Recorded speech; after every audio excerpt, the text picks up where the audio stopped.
All right, hey traders, TG Watkins here. Let's see, we got it April 12th when we're recording this, and we just had the CPI numbers come out. The CPI came out at 0.01 or 0.1%. They were expecting 0.2%, so that's good. But the core CPI came out 0.4, and they were expecting 0.4. Mostly the core is about the same as before, and the regular CPI actually came down a bit from last year. So we're seeing some of that as being good news, but the market's still kind of throwing a little bit of a hezzy fit. So we'll talk about that in a second. And just in case anybody out there in Facebook land, YouTube land, having issues with this, I'm on some Wi-Fi that isn't the greatest, so I am recording this on my end, and we will post another copy up on Facebook when we get it done. But in the meantime, feel free to tune in, ask some questions. Brighter side to see up there. That's good. Thanks for letting me know that things are working for the most part, and we'll get into it. So the initial morning reaction, let me kind of pull this up on the daily, hourly, and 15. Initial morning reaction was actually quite positive. You can see here in the overnight, we actually had price up quite significantly on that CPI data. You can see well up here, and you can see it didn't quite get there once the market actually opened. So let me kind of zoom in a bit right over here. Yeah, you can see if I bring my cursor up here, it was fairly high, right up here, 413, something like that. So pretty good opening read, but it just did not quite stick, and so far pulling back. Now if we look at the hourly chart, what this is looking like is a double top so far. So we're going to have to see what this is actually going to do for the markets. Part of what I'm seeing is, and I say this all the time, that in a very strong market, price will follow the 8 EMA, which is what we are seeing here with price. Got very extended last week, pulled back to the 8 EMA right there, and then looked like it wanted to continue up. This was also a bounce off of the hourly 50. Now, unless price is willing to just kind of keep flagging sideways, find the hourly 50 for support, find the daily 8 for support, and then continuing to move up, it might need to do a little bit more of a flag or a pullback into probably something closer to the daily 21. And I'll show another example of what I'm seeing there, and if that's going to be the case. So in that area, we're seeing that. And then yesterday I was talking to the Moxie group, and I did point out this: the 15-minute Moxie indicators not looking stellar. They were doing okay. They were kind of moving up, but just not looking great. And you can see ultimately one of the indicators never actually got over 0, and then they were spread from each other. There was a bit of a distance between each of them. What I teach is with the 15-minute Moxie indicator, since there are two, you want them to look like one line, kind of like what you can see here. Those are strong setups, those are strong moves. When they are spread from each other, not so great. So I had a little bit of concern about what was going on here. I kind of chalked it up to basically the market holding and holding its breath and waiting for CPI to come out and see what that was going to be looking like. And generally speaking, it looked like it's good news, but the market's going to do what it's going to do and let us know what it's into. So we have that, and then if we kind of come over, let's take a look at the IWM. I want to show you that for a second. And what I've been talking about over the last few days, let me keep getting this thing to load, is that when the IWM gets pretty oversold, it does tend to come up off of its lows. So what we can see in through here, you can see got really oversold, really oversold, really oversold, oversold, oversold. It comes up off its lows. Now it doesn't just do it right away. That it might kind of look like these are big moves right after that, but you got to look at the detail. The detail is that it actually chops around for several days, however long it takes. But you can see it takes several days for it to finally do something before popping up. Even this one took a few days of just going sideways before popping up. We never know how many days exactly this is going to do it, but that is something to be watching for. And here we are basically dealing with the same thing. Now, the challenging part is this going to be able to move up and past the daily 50? That's what we don't know. In the past, you can see the last several times, it has been able to get past the 50. Only in the beginning of this, like when the market was still really trending down, did price move up to the 50 and then get rejected by the 50. Over the last several months, it's been able to move past the daily 50. So we're going to have to see if that is going to be a thing or not. The difference this time, I think, is that we're looking at this, and it does seem that the daily 50 is kind of in a fresh downtrend. It is angled down.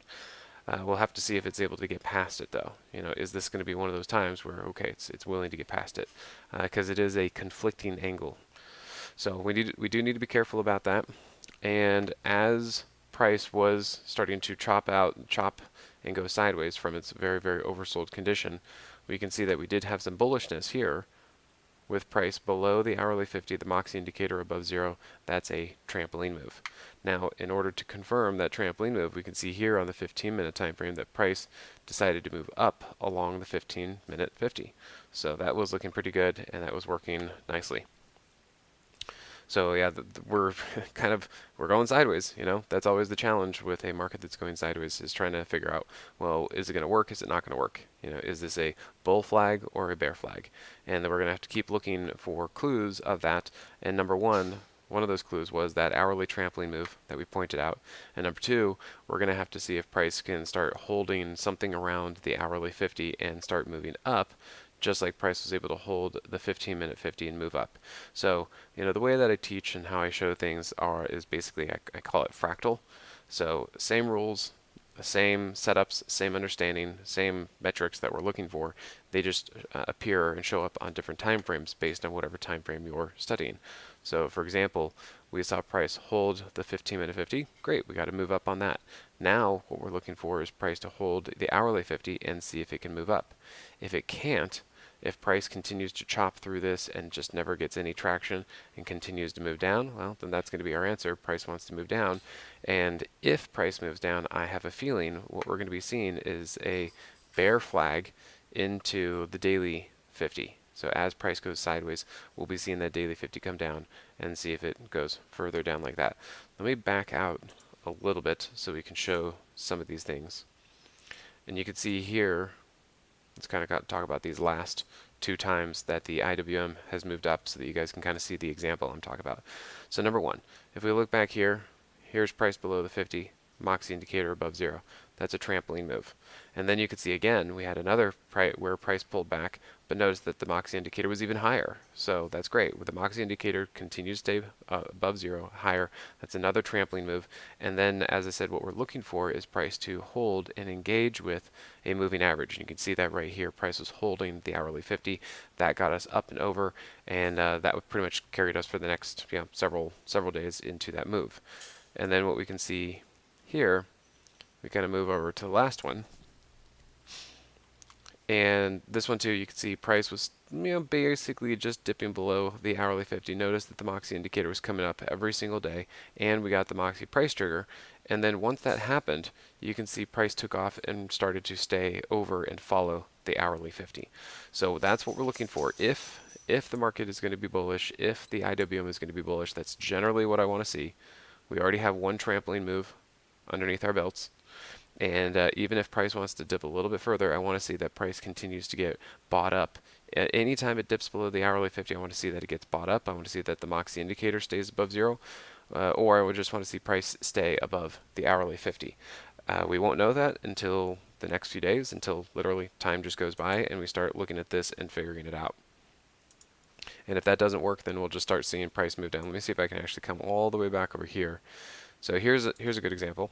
So if it doesn't work, this is what we're going to see. We're going to see price underneath a downtrending hourly 50. Let me see if I can back it up a little bit further, and we'll get some more. Yeah, so here you go. Here's some more examples of if it won't work and if it's going to be bearish. You can see price fail the hourly 50 and continues to go down. You can see price fail the hourly 50, significant move down, and then even through here you can see price underneath the hourly 50 and continue to move down. So keep that in mind. That's what we're looking for if it's going to continue to be bearish. And if it's going to be bullish, we want to see, again, trampoline move, divergences, and price holding the hourly 50 for as long as it's going to go. Because you can see here it held the hourly 50, but then here it did not. and that's just how it's going to go. You watch for confirmation, you watch for follow through, and if that doesn't happen and changes, well, then we pay attention to that and go with that as well. All right, now again, let me know if you guys have any questions, any particular things that you're looking at. I want this to be helpful for you, and based on what we're looking at out there.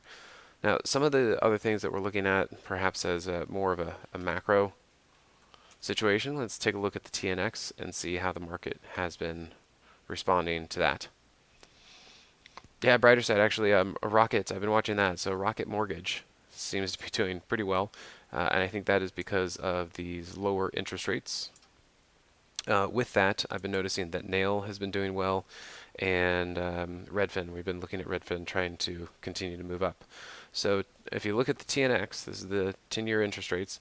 We've had a nice break back there. I believe that triggered exactly with the little micro or mini banking crisis that we had a few weeks ago, and that has brought things down. That is also when, shortly after Jerome Powell had his FOMC speech, and remember he was talking about that and saying that this crisis, this banking crisis, actually was helping to bring inflation down, helping to do the work of the Fed, because the Fed is out there. Its job is to be raising rates, slowing down the economy, putting the brakes on, and speaking of brakes, they're going to be putting on, tightening up the interest rates until basically things do start to break. They understand that they're going to have to crack a few eggs in order to make this omelet and get this thing figured out and fixed. So this is why interest rates have come down, because basically the market is calling the bluff of the Fed. They don't think that the Fed is going to fully raise rates to where they have been saying, that they're most likely going to at some point, I guess, cry uncle and pause, and then eventually turn back around and start lowering rates. Now, there's another school of thought there, another train of thought, is that when this happens, when the Fed says, okay, we're going to start pausing, and then eventually the Fed says, okay, we're going to start easing, that's not going to necessarily be because they solved inflation and fixed things and, oh, we had a soft landing and we're all good. It could be because, okay, things started to break and the economy went into a recession, and, things are having a hard time. And that's kind of what we're prepared for. But the fact that the TNX is down and basically trending down, it's a little bit choppy, but generally trending down, is going to be good for something like Rocket Mortgage. It's going to be good for hopefully Redfin and things like that. Basically, lower interest rates, good for the market. They like it. The question is it doing it because of the soft landing idea, or because the market is actually in trouble? So there's TNX, UUP. Let's go talk about this one. And actually, if we come over here, let me show you on the monthly, weekly time frame, because we've been pointing this one out for quite some time.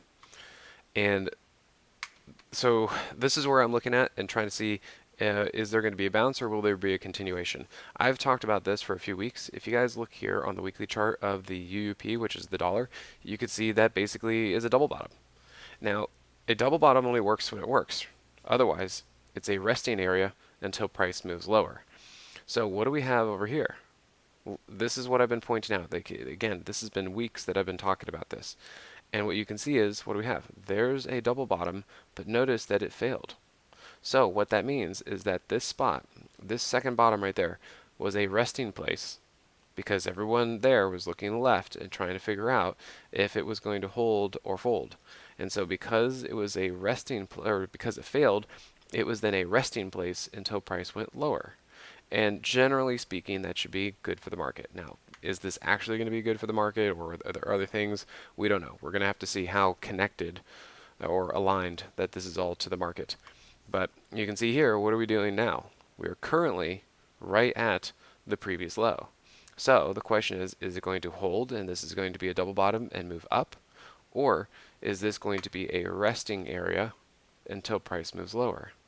And we don't quite know that yet. That is something we're going to have to be watching over the course of time and seeing how it goes.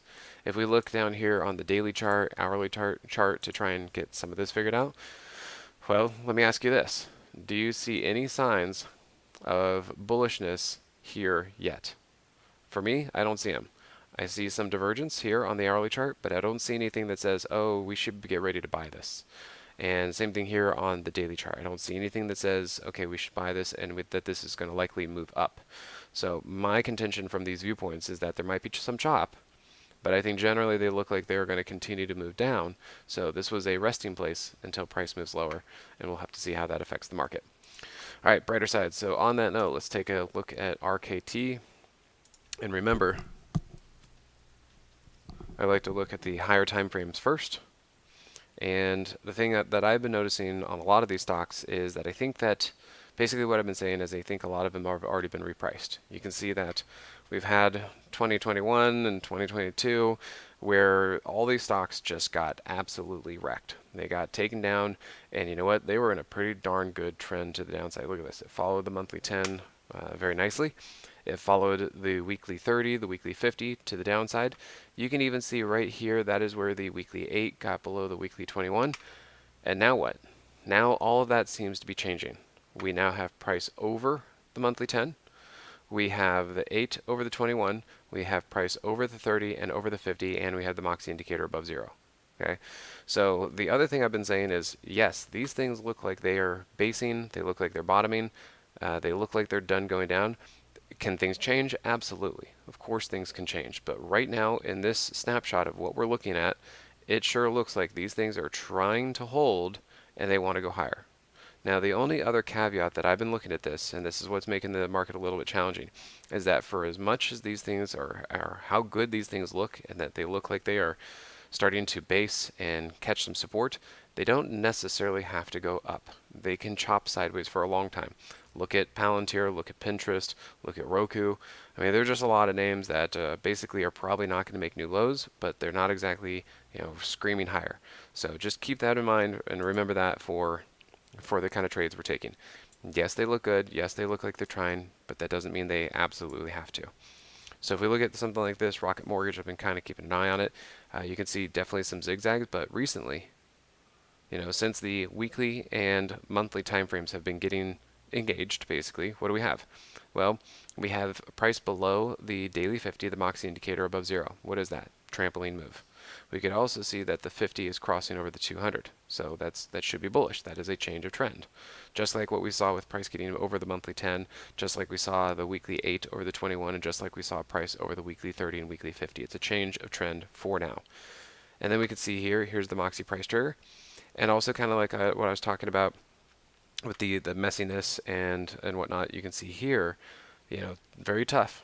Very tough to hold on through something like this. It's very choppy back and forth, and it's like, okay, where do you set your stops? Like, is this going to work or is this not going to work? But generally speaking, what you can see is in through this area, the Moxie indicator stayed above 0. So all of this was technically a trampoline move. And remember, a trampoline move is when price is below the 50, but the Moxie indicator is above 0. The Moxie indicator is generally your guide for momentum and strength. And the fact that it was still above 0 and on the daily chart was also above 0, you have two trampoline moves going on here. And what the Moxie indicator is trying to tell you is I want price higher. Energy and momentum should be higher based on what the Moxie indicator is saying. And even though price was moving down like this, it eventually righted itself. And then you can see here it started to get over the hourly 50 and then held the hourly 50, and the Moxie indicator continued to move up. And even on the daily chart, you can see right here is where the 8 started to cross over the 21. We've got some squeezes going on, and this has been working out to the upside. And this might be happening because, well, of the TNX, or it could just be happening because all these names got repriced and they're starting to say, hey, look, I'm done going down, and let's start trying to move up a bit. Okay, so that's generally what I'm seeing through there. Maybe there's going to be some resistance right here at kind of a double top area. Wouldn't exactly want to be chasing it to the long side right here, right now, but overall, generally speaking, something like RKT, Rocket, is moving up. It's looking pretty good, and that's why we're trading some of the names we're trading. For example, we're trading Mara. This one has been doing well, and you can see when you look at the monthly and weekly time frames, it's doing the same thing. Again, with the choppiness, let me get this to populate itself. There we go. And I had to kind of hold through a couple things, but again, you can see here, price below the 50, Moxie indicator above 0, trampoline moves. And I call them trampoline moves because it's literally like a trampoline. They jump on the 50 and then they get shot up like that, just like if you got double bounced on a trampoline. And then you can see in through here, price has been holding the daily 20, daily 21, daily 50, and now we're up over the 200. So far so good. You know, things like this are looking good for us, and they're doing well. So let's look at KD and see what you got going on there, brighter side. All right, let me kind of look at the higher time frames. Yep, same kind of deal. You can see that price is up over the moving averages like the monthly 10 and weekly 50. Now, Nick, the only thing I'd kind of say about this one is it's had its first move, and you can see that by price definitely on the weekly chart getting very extended. It went outside of the 30 ATR. There was a gap between price and the 8 EMA, and it pulled back. Now the question is the weekly 21 going to be support? Or is price going to need to come down further to the weekly 50? I can't tell from this viewpoint, so let's take a look a little bit lower and see if there are any clues on the daily and hourly time frame. All right, well, mixed picture, honestly, because I've been seeing a few patterns like this, and some of them have been working out and some of them have not. Technically, right here on the daily chart, this is still in a potential trampoline move. We do have price below the 50, the Moxie indicator is above 0, so that sets us up for potential trampoline move, but we needed to follow through and confirm. And so far, it's kind of barely there. It is nice to see that the 8 is over the 21, and on the hourly chart, you know, talking about that trampoline move situation that we had on both Mara and RKT, but this needs to continue to work. Okay, we need to see the 50 stay over the 200. We need to see price keep following the 50 at some point, and we need to keep seeing the 8 over the 21. So, you know, good for now. Let's see if this continues. It doesn't look like it's the most exciting thing right now, but that's kind of what's been happening is that we get some of this sideways and then they just start growing. You know, I think RKT was a good example of that, where it was kind of just going sideways, sideways, sideways, and then just starting to move up. This is still neutral. So if you want to give it a shot, just realize we could be dealing with something that's very neutral. All right, then Hood. Let's see what you got there. Hood looks like just sideways, even though a very nice technical setup. Yeah, you know, Hood, and what was the other one? I think Shop had a little bit of a move, but, you know, it actually has been mostly going sideways. You know, something like this, I think you're right. It doesn't want to go lower. It is going sideways. It doesn't really seem like it really wants to do anything. And stocks can stay like this for a long time. So what we want to do is try to get stocks that are at least in our favor. We want to see that stocks that have some activity and some attention. We want to see volume coming into them. We want to see that price is actually up. You know what? And let me just show you. Well, let's go here since my computer's slow. Since it's already loaded, we'll talk about it. This is my point, is a lot of stocks do look like this. They are done going down, but they can't really get going up. And that's the problem. Yes, there are some trades in here. Absolutely. There's movement in here and you can make some money if you want to. But as far as a trend, like a more major trend, it is not going anywhere. This is literally sideways. Now, because it's been going sideways, it is at least in position to go higher if it can, or if the market allows it to go higher. So we'll just have to see if the market chooses this, or, you know, if there's enough interest in this name to actually move it to the upside. Otherwise, it's just going to keep going sideways. And that's going to be why it's a stock picker's game right now, is to figure out the stocks that are actually going to keep moving up from there. So part of the thing that we want to be looking for, and this is one of the examples that I used, and let's go over to the higher time frames. So we should be looking at stocks that are going to be easier for us. We want to see stuff that has already moved up, given some signals, looks strong, and you know what? It's fine that we've missed, say, the big first move. Totally okay with that, because now basically the cat's out of the bag. So ON definitely moved up on big volume. That's a good sign. Signal, everything looks great. It did it on earnings, so I did have to skip it. But now the fact that this first move has happened, what we do is we just wait for it to pull back, find some support, and then continue on its journey. And we figure out where that low point is, and that's where we buy the low point. So it's okay that we've missed this first move. Now we wait of a nice trend, and it's okay if we miss the first one. Now, as I said, now the cat is out of the bag, and we can start working with something like this. So generally speaking, keep watching for those kind of things, and we'll see what we can do. All right, well, I'm going to be wrapping it up there. Thanks everybody for tuning in, especially if the Wi-Fi wasn't working too well. If you guys have any questions, I love talking about this stuff. We eat, sleep, breathe it. I really enjoyed the hour-long Moxie only session that we had yesterday with the group. And if you guys are interested, we are running specials. We got I think a $7 trial for 30 days. And if you guys like the Moxie indicator and how I work with it, you can pick that up for yourself too. So, come over to simplertrading.com or come check me out over at profitpilot.com. And other than that, thanks again, guys, and we'll see you later.